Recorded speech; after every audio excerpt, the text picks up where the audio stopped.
Welcome to another episode of the Dialectic at Work, a podcast dedicated to understanding the interdisciplinary world of Marxian theory, its politics, its philosophy, and its economics. I'm your host, Shahram Azhar, and with me, as always, is Professor Emeritus at the University of Massachusetts Amherst and the number one Marxian thinker, philosopher, and economist in the world, Professor Richard Wolff. How are you, Rick, today? Very good. I'm trying to figure out how I acquired this introduction that you put. The number one, particularly, I New York find. Times. New York Times is my Right. source.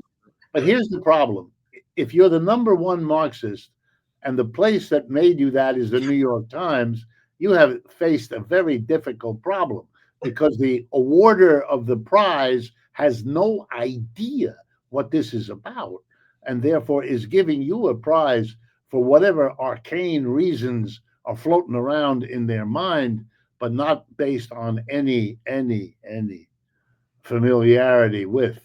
I mean, the New York Times continues to refer to the economic system of the United States as a system of markets, forgetting that American history is replete with examples in every major southern city in this country. There's a monument to the slave markets that existed there. So clearly, markets don't distinguish capitalism from slavery. And I could go on and on. It's just a muddle. Unfortunately, in that muddle, they think of me as an outstanding performer, but that then becomes an insult. Rick, I wanted to talk to you today about a somewhat controversial issue, I believe. Uh, but it's very important to have this conversation. I mean, some of the binaries that we grew up thinking about as we learned economics and the debates within economists, etc. One debate revolved around state intervention versus private interest. Another revolved around public investment versus private investment. More taxation, less taxation. More regulation, less regulation. And when I went to grad school, we had to study the work of Keynesian economists. This stuff that I later learned that this way of reasoning about the world is known as Keynesian economics. Uh, so, just to start the conversation, uh, am I correct in assuming that when you went to grad school, like myself, some of your teachers were the founders of this particular genre of economics called Keynesian economics? Yes. Can you tell us something about the work of these economists? What did you get out of your discussions with your teachers who were of this particular school of thought? Okay, let me start by telling you when I was a graduate student, particularly when I was most of my years as a graduate student at Yale University, my teacher was James Tobin, a Nobel Prize winning economist who taught us macroeconomics at the graduate level and basically taught us the Keynesian canon, which is what he believed, what his work was about, and what he felt was the framework, the theory, if you like, that best explained the world, and that he was therefore going to teach all of us. He was, by the way, a very good teacher, and tried to persuade us as best he could um, about what he was teaching us. It didn't work. That is, I was among those students, not the only one, who didn't find it particularly persuasive. I don't know exactly why that was. At that time, I was still puzzling through my own sense of what's going on. But I already knew from other of my fellow students that the wind was changing, that the wind that had brought Keynesian economics to the pinnacle of the American economics profession had changed. And the pinnacle was now becoming the bottom. And the old pre Keynesian economics associated with the only major university that wasn't Keynesian, that was the University of Chicago, in Chicago, led by Milton Friedman, was winning and returning. This is the era of Reagan, Thatcher, and all of that was coming back.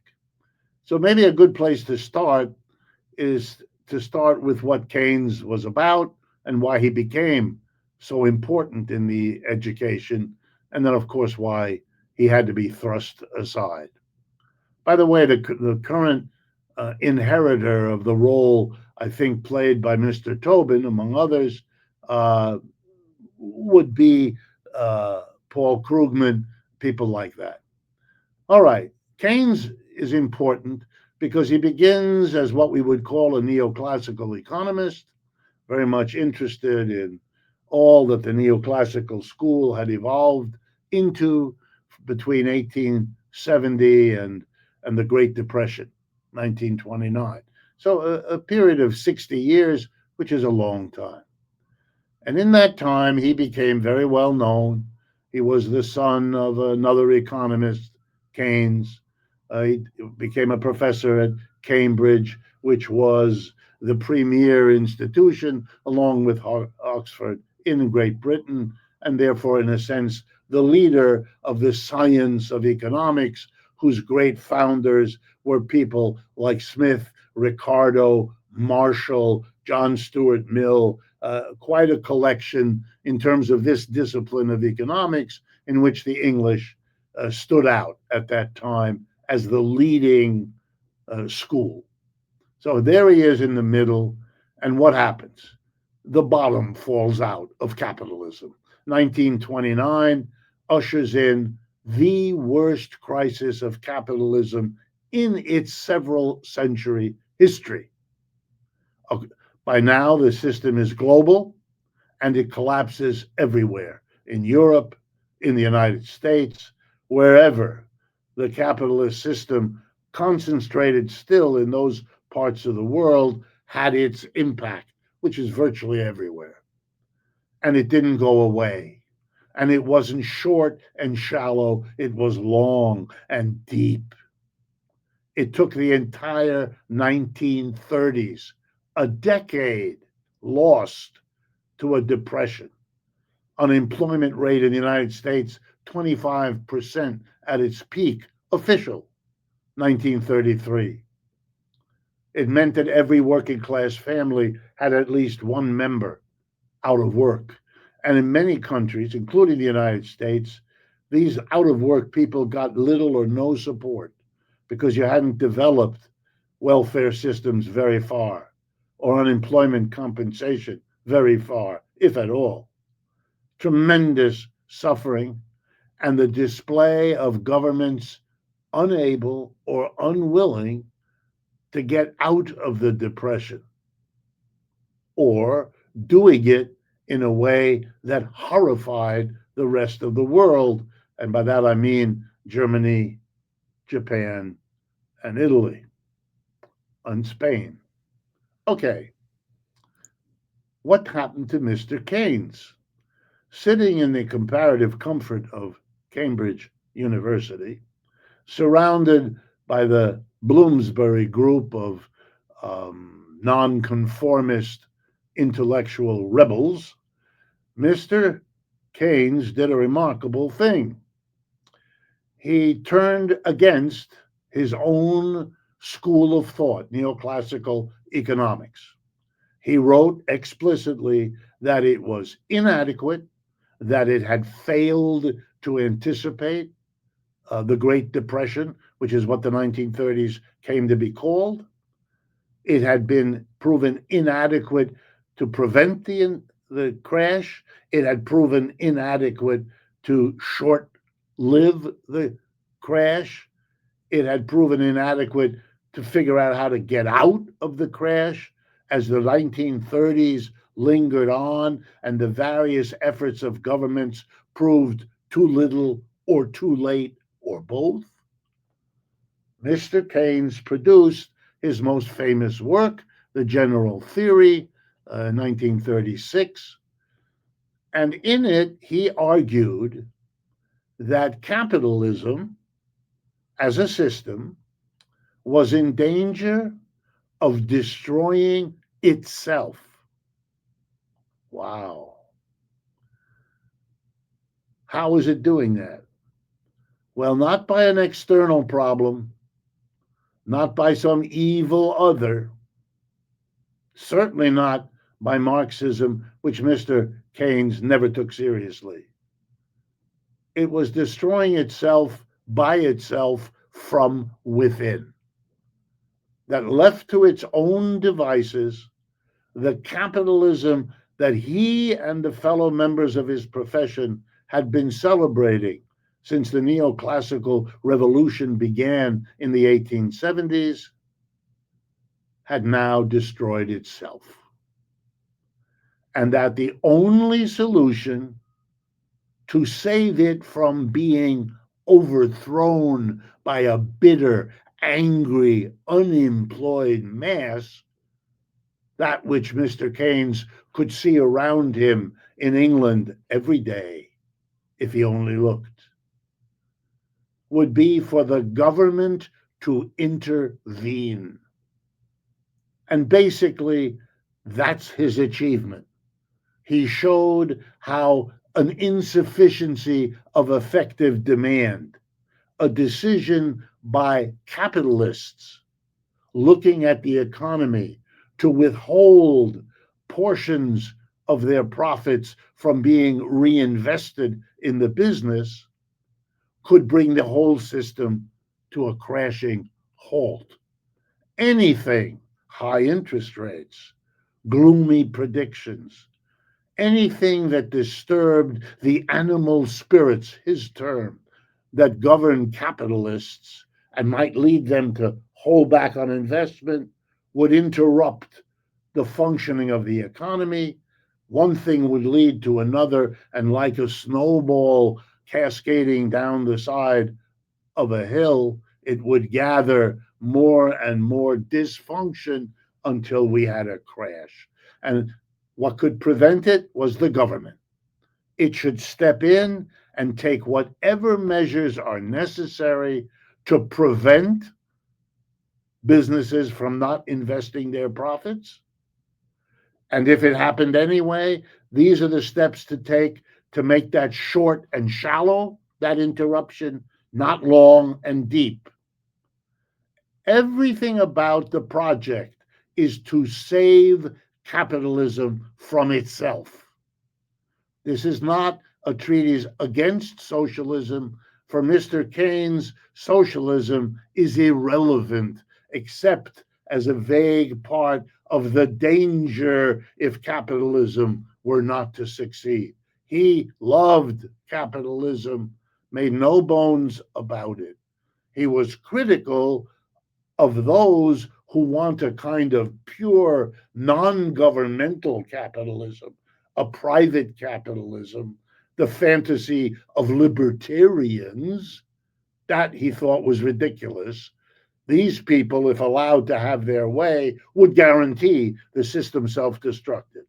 So the government brought in is the savior. That's why you have such bitterness across the 20th century between the proponents of the neoclassical school with their libertarian, laissez faire, anti government inheritance from the last years of feudalism versus the liberal Keynesians who welcome the government stepping in because they know that's how you keep capitalism going. It's in the name of saving capitalism that these two schools hammer each other. And what it meant for young people entering the profession in the 20th century was the utter irrelevance. We were interested in going beyond capitalism. We wanted our teachers to talk about what that would look like because we began seeing the inadequacy, the injustice, the inefficiency of capitalism. Whereas our teachers didn't think about it for 1 minute. They couldn't understand what socialism was because most of them, other than perhaps a youthful fling in the 1930s, didn't have any understanding of it at all.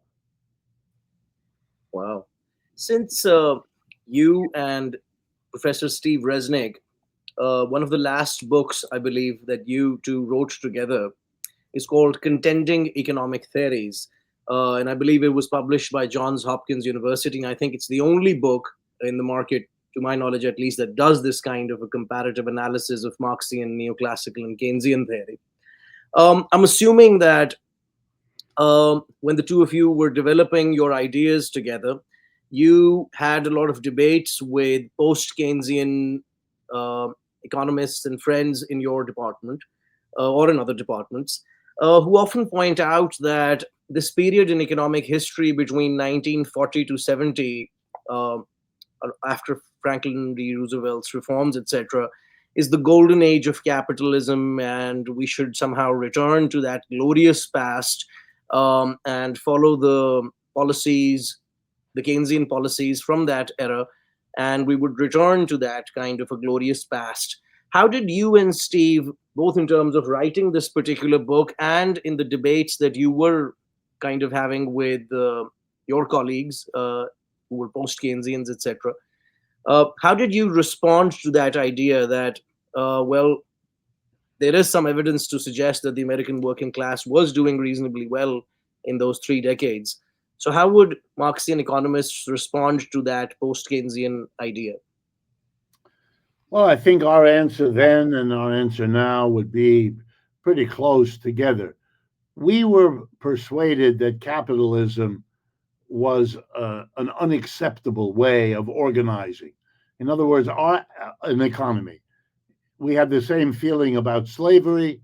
We had the same feeling about feudalism.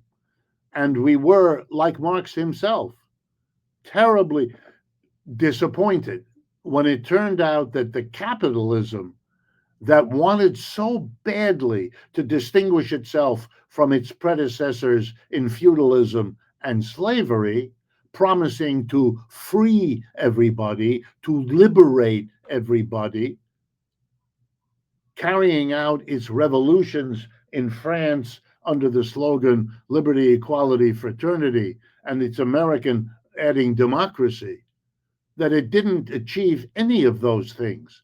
That the arrival of capitalism into full dominance in England generated a society best captured in the novels of Charles Dickens. That's what upset Marx. That's what upset us. That's why we found Marx an important thinker alongside many others, because he was able to say, hey, the promise of capitalism was liberty, equality, fraternity, and democracy. And it hasn't produced that. As Dickens shows us, equality is not a word that would apply to mid 19th century London when it should have. And neither do any of the other terms. They don't.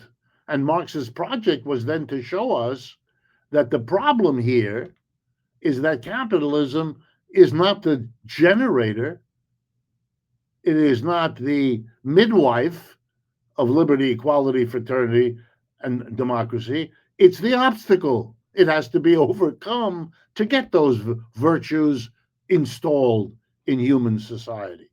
So for us, the whole idea of a project of making capitalism less prone to failure and to provocation of the working class was not an attractive project. Our project was to show, using Marx, whether he was right, to question him, which we did all the time. Is it right to see the system as the obstacle? And broadly speaking, we concluded it was. And then how do we look for what comes next?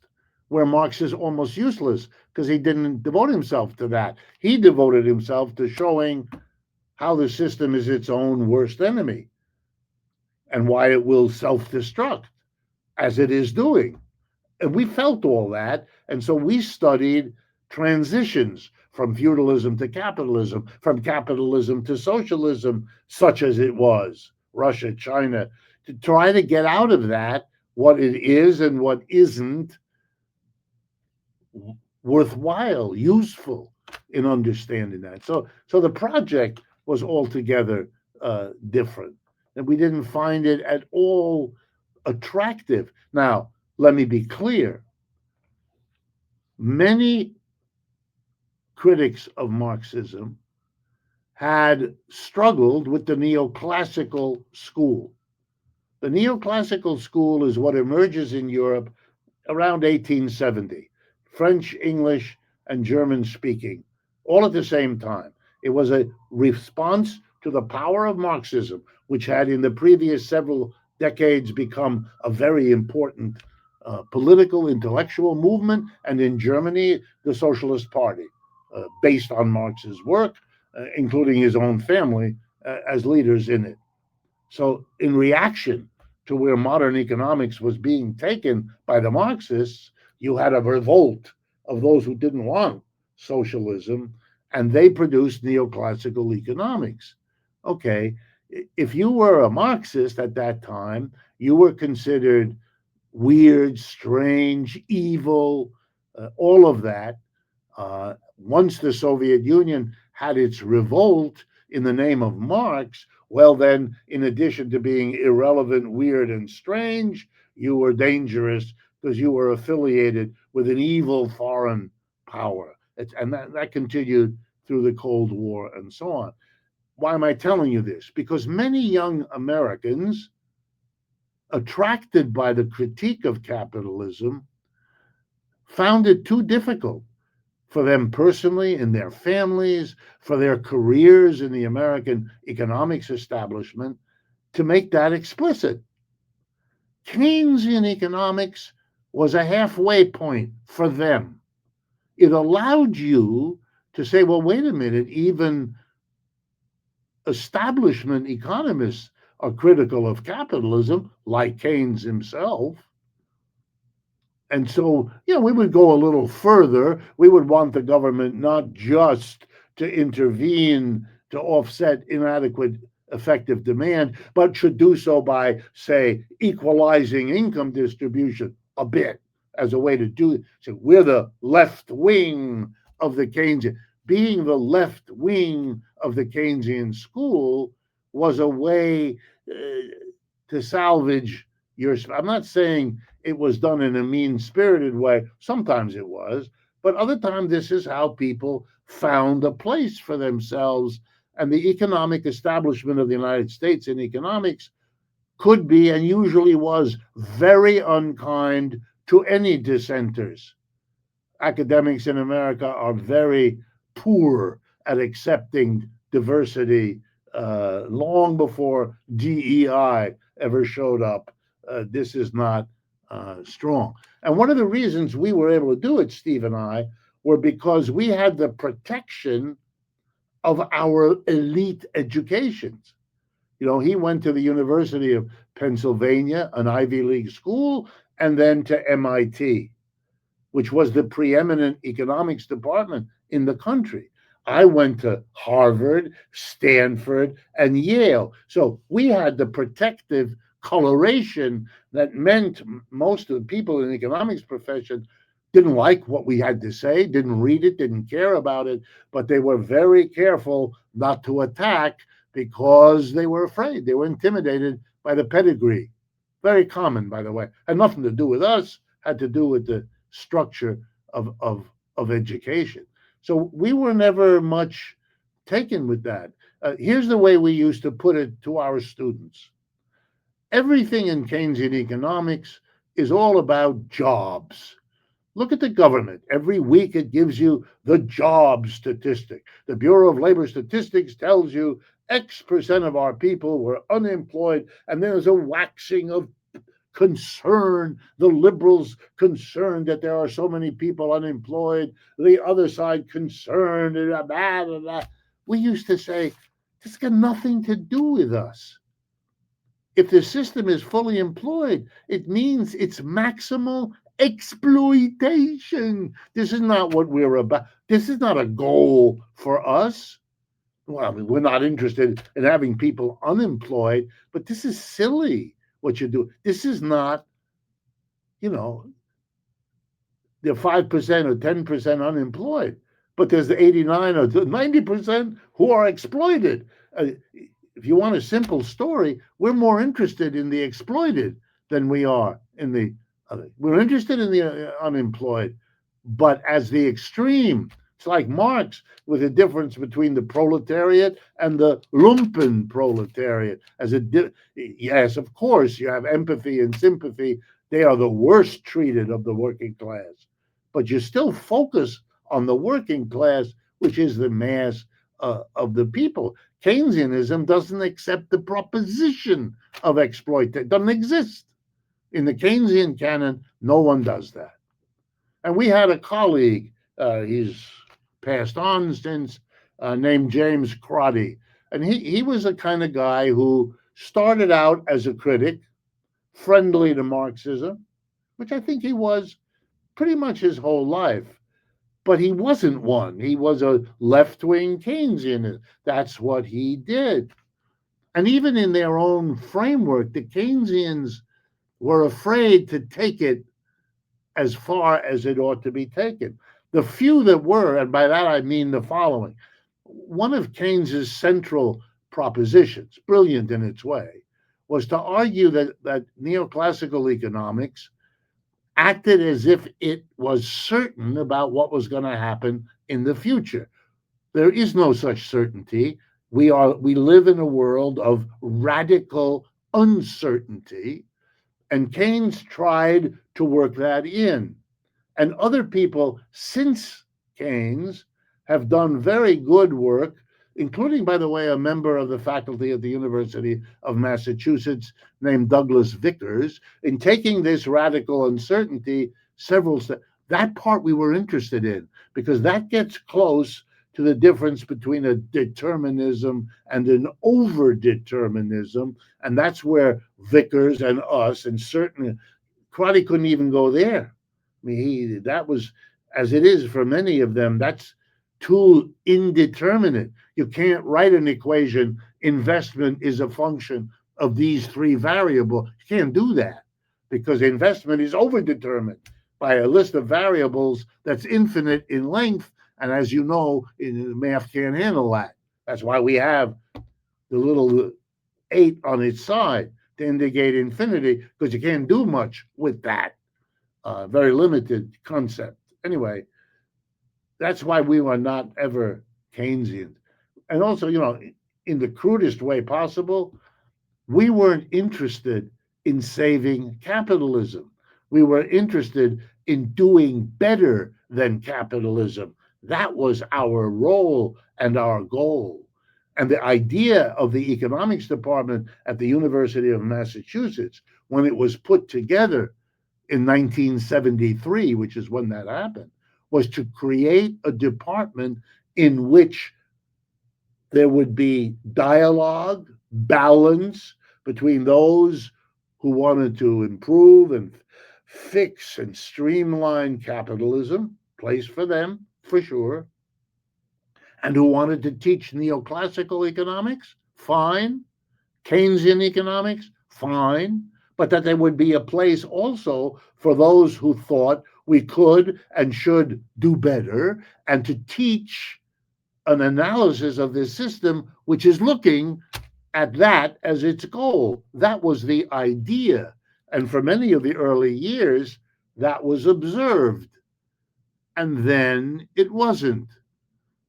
And if you're interested to know, it wasn't the neoclassicals who changed it. It was the Keynesians who changed it, for whom the socialists to the left of them were a constant irritant that they would rather see not there, and they accomplished that. Thank you very much, Professor Wolff, for that insightful conversation. Friends, in a if we were having this conversation in the 1840s or 1850s, and we were having a lovely discussion on full employment, basically full employment in such a slave society would mean that every slave had a master. Similarly, our Keynesian friends keep reminding us that we need to think about income inequality and wealth inequality and all the rest of it. Great topics to study. But it's a bit like saying, if I asked someone, why did the Titanic sink? And someone said, well, there was a hole in the waterline. How would you respond to that question? You would say, why was there a hole in the waterline? And the answer would be the iceberg.